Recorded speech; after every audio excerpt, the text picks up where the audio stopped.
इस बार जो है वो वट सावित्री कब है, पहली बार वट सावित्री करना चाहिए कि नहीं करना चाहिए। अगर आप उठाना चाह रही हैं तो उठा सकती हैं कि नहीं, अगर आप प्रेग्नेंट हैं तो इसमें कर सकती हैं कि नहीं कर सकती हैं। Hello everyone, welcome back to my channel Kunja official, our your channel. कैसे हो आप लोग?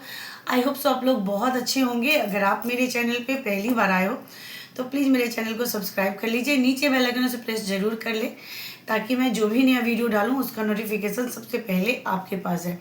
तो इस बार जो है वट सावित्री कब है, तो ये दो वट सावित्री होता है। एक अमावस्या को लोग करते हैं और दूसरा जो है पूर्णिमा को, जो कि 15 दिनों तक चलता है। तो कहीं मैंने पढ़ा था, पूरा मुझे याद नहीं है, वहाँ के लोग 15 दिन तक रेगुलर करते हैं। अमावस्या से उठाते हैं और पूर्णिमा को जाके वो लोग इसको बैठाते हैं, लेकिन बहुत जगह अलग अलग होता है। बहुत लोग जो है वो अमावस्या को वट सावित्री का व्रत करती हैं और बहुत लोग जो है पूर्णिमा को करती हैं। तो आप अगर अमावस्या को करती हैं तो आप 26 मई 2025 दिन सोमवार को कर सकती हैं। पूर्णिमा को करती हैं तो 10 जून को आप 2025 को कर सकती हैं। तो ये मुझे नॉलेज था।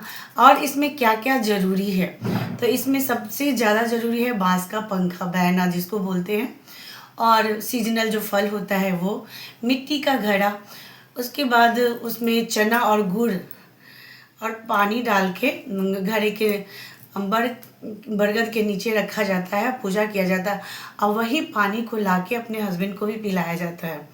और वहाँ से जो आप 7 फेरा लगाती हैं बरगद पेड़ में, तो वो उसमें से थोड़ा सा धागा भी बचा के लाया जाता है, जो कि आप अपने हस्बैंड के हाथ में बांधते हैं। बहुत लोग अलग अलग नियम करते हैं, मैं कैसे करती हूँ वो बताती हूँ। तो मैं जो है वो अपने पति और अपने लिए कपड़ा चढ़ाती हूँ। तो ये जो कपड़ा होता है वो आप किसी को नहीं दे सकते हो। ये कपड़ा आपके स्पेशली आपके हस्बैंड पहनेंगे। अब इसमें यथाशक्ति वथा भक्ति, बहुत लोग एक रुमाल भी चढ़ा देते हैं, तो बहुत लोग एक गंजी भी चढ़ाते हैं, बहुत लोग फुल कपड़ा भी चढ़ाते हैं। तो मैं जो जिस तरह से मेरा सिचुएशन रहता है मैं उसी तरह से करती हूँ।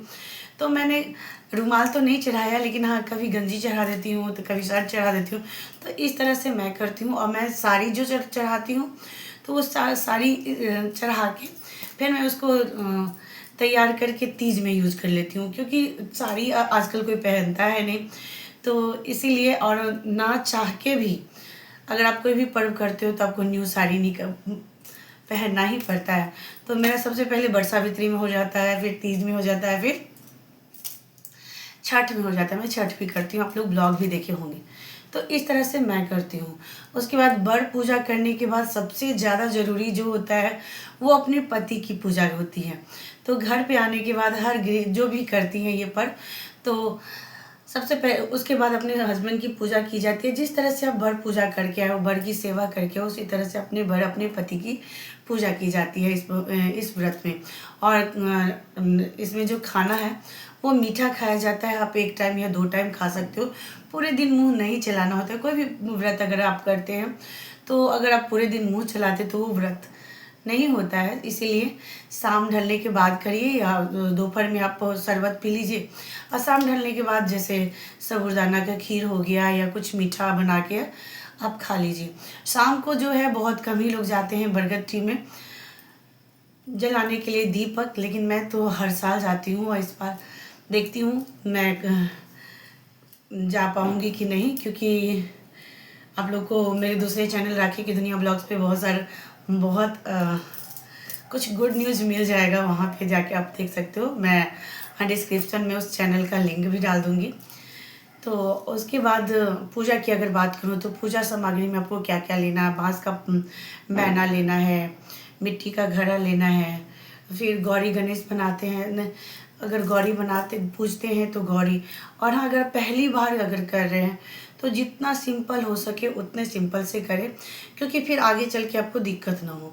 अगर आप इस बार सोच रहे हैं ऐसे ऐसे, क्योंकि यूट्यूब पे बहुत सारा ढेर सारा वीडियो पड़ा हुआ है, जो आपको इजी लगे आप वो वीडियो उठा के उस तरह से आप कर सकते हो। ऐसा नहीं कि ये नियम करना ही है, ऐसा कुछ नहीं है।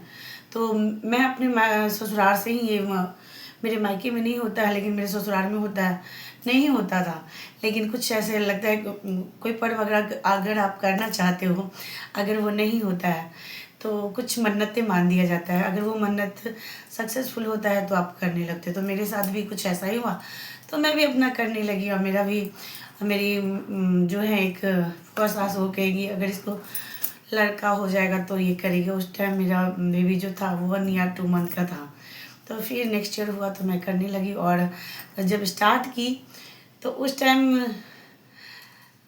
मैं ये अपना शादी का साड़ी से की थी। जी हाँ, अगर आपके पास नया जोड़ा नहीं है तो सबसे अच्छा होता है अपने शादी की साड़ी या लहंगा जो भी आपके पास था तो वो चीज़ से कीजिए, वो बहुत ही अच्छा होता है। मैं वही चीज़ की हूँ, और इससे क्या होता है कुछ ना कुछ, अगर आप पहली बार उठा रहे तो कुछ ना कुछ पुराने जो यूज़ किया हुआ चीज़ है, पीरियड में नहीं, ऐसे ही आप पूजा पाठ में यूज़ की हो तो वो एक चीज़ पुराना ज़रूर लगा ले। इससे क्या होगा कि खुदा ना खास्ता कभी आपकी हेल्थ साथ दिया या आपके पास टाइम नहीं है या कुछ भी प्रॉब्लम हो सकती है, औरतें हैं या फैमिली में है तो बहुत तरह की प्रॉब्लम होती है, तो उस प्रॉब्लम से तो आप जो पहना हुआ कपड़ा है उसे धो के स्वच्छ करके आप पहन सकते हो।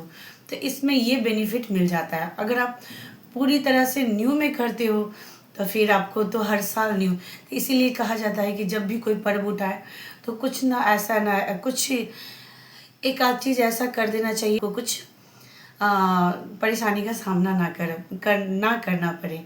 तो इसीलिए तो मैं अपनी शादी के जो जोड़ा था, साड़ी था, मैं उसी से की हूँ, और एक या 2 बार मैं उस साड़ी को यूज़ की हूँ वट सावित्री में। अभी तक फ़िलहाल मैं 4 कर चुकी हूँ। तो अगर आप लोग मेरी तरह से करना चाहते हो तो वो भी कर सकते हैं। अगर आप लोग को जिस तरह से ईजी जाता है इस पर्व को करना वो भी कर सकते हो। और इस पर्व में सबसे ज़्यादा ज़रूरी जो है वो सत्यवान सावित्री और सत्यवान की कथा सुनना है। कैसे सावित्री जो है कि अपने पति के प्राण के लिए यमराज से भी यमराज के आगे खड़ी हो गई। उसके बाद यमराज जब उसको सब कुछ दे दिए, उसको औलाद के सुख के लिए भी वो वचन दे दिए, तब सावित्री बोली कि आप तो मेरे पति को लेके जा रहे हैं तो मुझे औलाद की सुख कैसे होगी। तब यमराज बोले अरे मैं तो ये क्या किया। तो फिर मजबूर होके, औरत ही है जो कि सावित्री का भी रूप लेती है, और मजबूर होके यमराज को भी उसके सावित्री के पति सत्यवान की जान को लौटाने उसको जीवन देना पड़ा। तो इसी तरह से आज की लड़कियों जो है, आज की महिलाएं जो है बहुत अलग अलग भटक रही हैं, तो उनको ये नहीं करना चाहिए।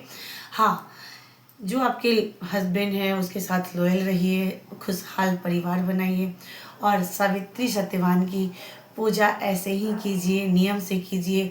और बहुत लोग जो है वो घर में लाके पूजा करते हैं बड़ का, तो वो भी एक तरह से सही है। डाल को एक दिन पहले ही तोड़ के ले आते हैं, फिर विधि विधान से घर में पूजा करते हैं। नेक्स्ट डे उस डाल को गंगा जी में प्रवाहित करते हैं। अगर आपके आसपास घर पीपल का बरगद का पेड़ हो तो आप वहाँ जाके कर सकते हैं। और कहा जाता है जितना ही विशाल वृक्ष का आप पूजा करोगे उतने ही लंबी आपके पति की आयु होगी।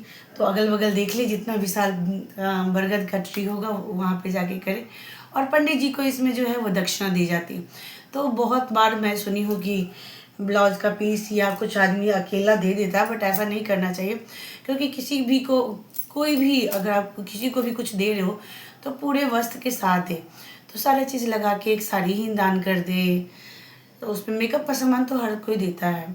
तो वो चीज़ पंडित जी को सीधा लेके, मैं अपनी बात करूँ तो मैं एक्स्ट्रा में उनको शरबत बना के ले जाती हूँ। पंडित जी को शरबत भी देती हूँ, दक्षिणा भी देती हूँ, प्रणाम भी करती हूँ, कथा भी सुनती हूँ। तो कथा सुनना बहुत ज़रूरी है इस पर्व में, तो आप लोग कथा भी सुन सकते हैं। और जहाँ तक अगर आपको कोई कन्फ्यूजन है तो मेरा ब्लॉग भी देख सकते हो वट सावित्री व्रत का।